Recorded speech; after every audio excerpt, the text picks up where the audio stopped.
Charles, I know you've written quite extensively about this decision that the Browns have about whether to commit to Baker Mayfield long term. Now, in fairness, like a lot of players, no excuses, he is playing beat up.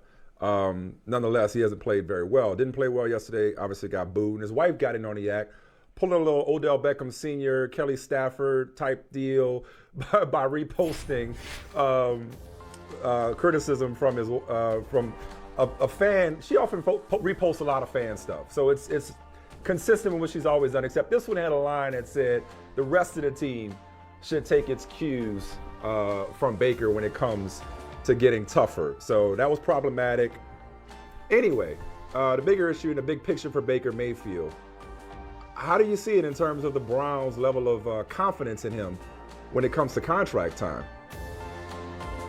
Well, I mean, I don't think there's any confidence in the extension right now. I don't think there can be because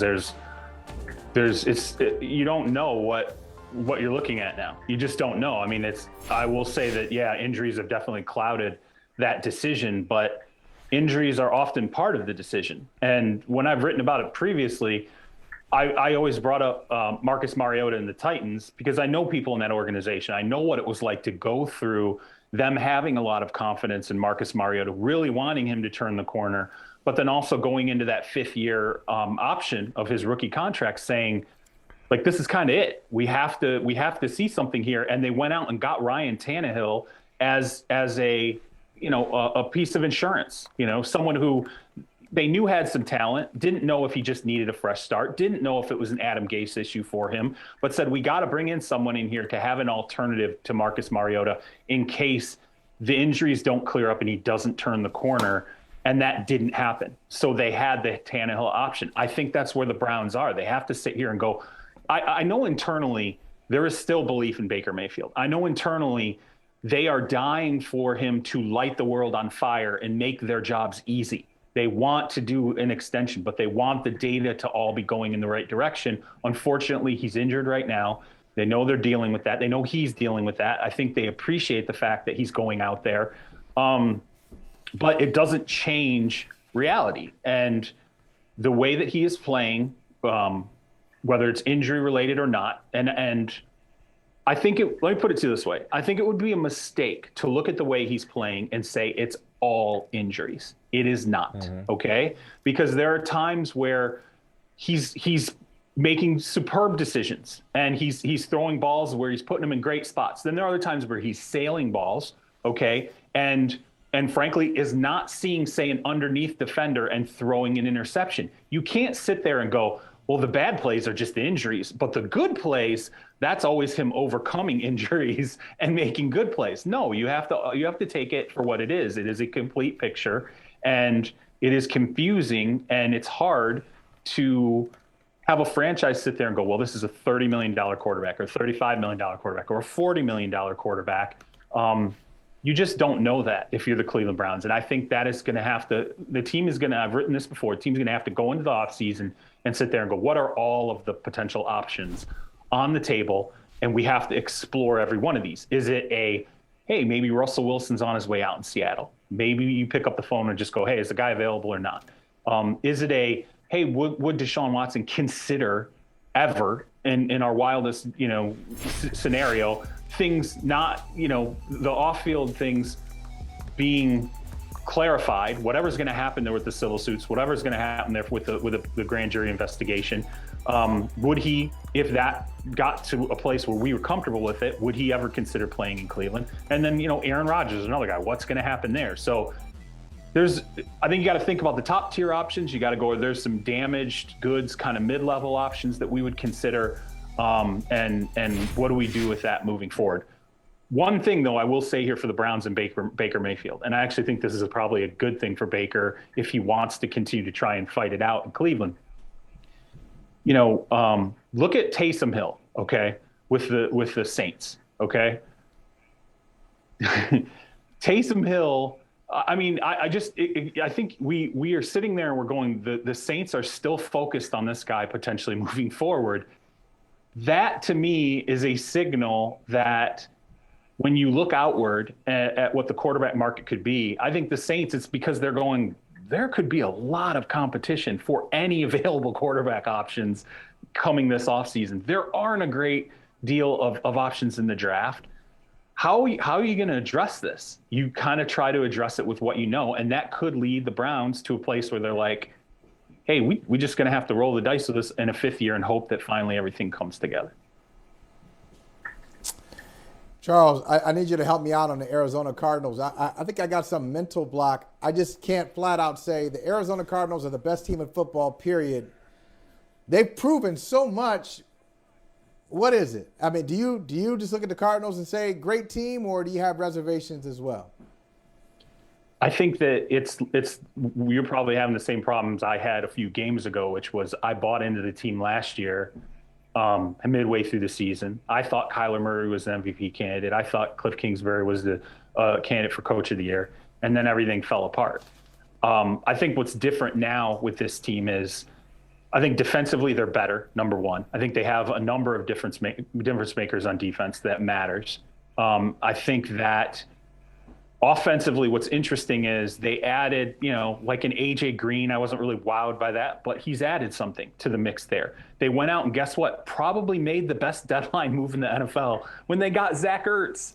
And what has Zach Ertz done? He's come in and made a difference for them consistently. And oh, by the way, Kyler Murray just went down, and your backup quarterback won 2 road division games in the last 3. Okay? In the last 3 games, which should have been the window when Dallas is going to make its move for the number 1 seed in the NFC, when Green Bay is going to make its move for the number 1 seed in the NFC, all the Cardinals did was pick up a game on both of those teams, with Colt McCoy playing quarterback and throwing for 320 plus yards against the Seattle Seahawks. I don't know. Explain it to me. I think they are a good team. I think it's hard to look at them and not say you feel pretty good about them. And also what you're held back by is what we're all held back by this season. The second you open your arms and go, I am accepting of this team potentially being the best in the NFC, is when they go off a cliff. Okay, that's the Thelma Louise moment where you're about to roll the credits and they're driving the Cadillac off the cliff. I don't know how they at this point, to me, it doesn't make much sense to be skeptical about them, because their losses they got 2, and they can be explained. Right. You know what I mean? Like I agree. There's no shame in either of their losses. And for them to win, albeit at a struggling Seattle team, for them to win with Colt McCoy the way they did yesterday after winning with him 2 weeks ago, he got hurt against Carolina. You got to give it up, even if it's by default, even if it's reluctantly. You got to give it up for them as the best team in the league. The worst team in the league found a way to lose at Charles. I haven't heard, going back to that Browns game, they barely beat the Lions. I have not heard this in all my years of covering and following the NFL. I know we're talking a lot this year about officials coming down on taunting. This is different. So apparently between the 3rd and 4th quarters of the 13-10 loss yesterday, I know what you're going to talk about. Jonah Jackson got a personal foul for unsportsmanlike conduct for talking about Jadeveon Clowney's mom. Yeah, was it a straight up was he playing dozens, or was it like a that's what she said type joke? Like I'm trying to figure out what was it where the official said, oh, that's out of line. Right. Right. All the things that are said, I didn't realize mamas was in the rule book, because that feels a little subjective, does it not? Pretty sure that's not. Yeah, pretty sure that's not.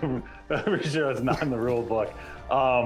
I've never, ever heard that a taunt. I mean, here's the thing. I need a lot of context for this. I need to know exactly like what went down, what he said. Was it funny? I mean, like, you know what I mean? I have never heard of an official ever flagging someone for, like Stay you out said. The way. Get out of the way. They're in the way now with taunting. It really is.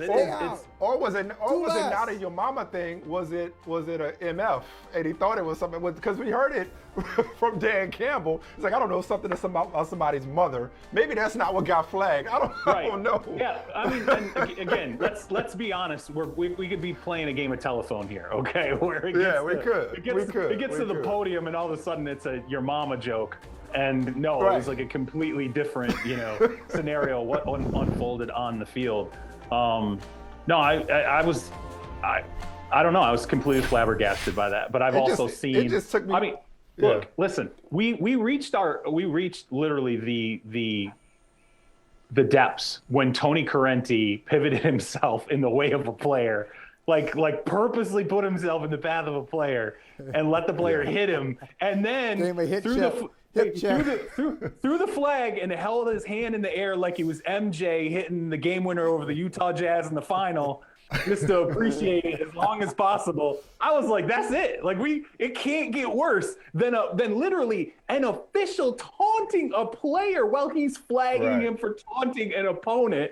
I'm like, that's it. That's the height of it. Charles, you're a great investigative reporter. I just need you to get to the bottom of what was said, because I want to know if it was funny or not. Like, it took me down memory lane. Some of your mama jokes can be funny. It was not your mama, but if it was really that bad, Jadeveon Clowney would have gone Isaiah Stewart on him for all we know. Anyway, man, Mrs. Robinson raised a great kid. We appreciate you. Thank you so much for the insight, brother.